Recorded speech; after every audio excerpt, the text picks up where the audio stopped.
Go find your basket of fruit and pick out an apple you think looks good. Now, using a sharp cutting knife, carefully cut the apple at a slight diagonal so that it slices right through the center of the apple core.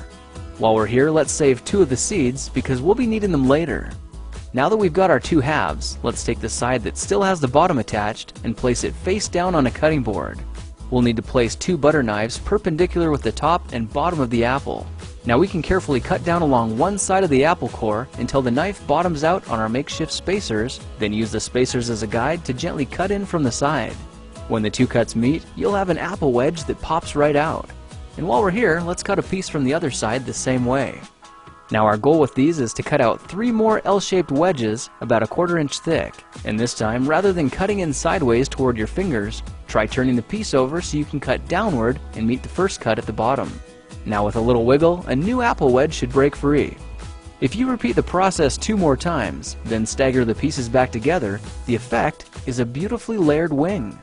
Now just cut the other piece the same way and your swan's body should look like this. To make a place for the head, all we need to do is carefully cut into the front of the body and gently lift the pieces out to reveal a clean and fairly deep groove.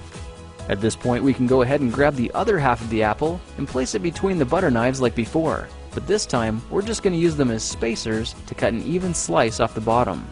You can see that repeating this process 3 or 4 times gives us a nice variety of shapes and sizes. Now look for a piece that resembles a heart that's been slightly flattened on top. All it takes to form the swan head is 3 strategic cuts with a knife. I made 1 angled cut to form the head, a horizontal cut to form the neck, and 1 slanted cut at the bottom for the base. Now you should be able to see how this is coming together. And to clean it up a bit, just use your knife to round off the sharp edges.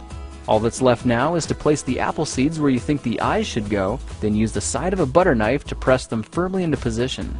When both eyes look good, simply drop the neck into place, and you're done.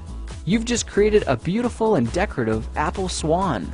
I spritzed mine with a bit of lemon juice to help prevent it from turning brown, then put it on display to show off for our dinner guests later that night.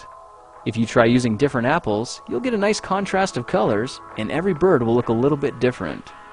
Well, now you know how to take any ordinary apple and turn it into a decorative and edible apple swan.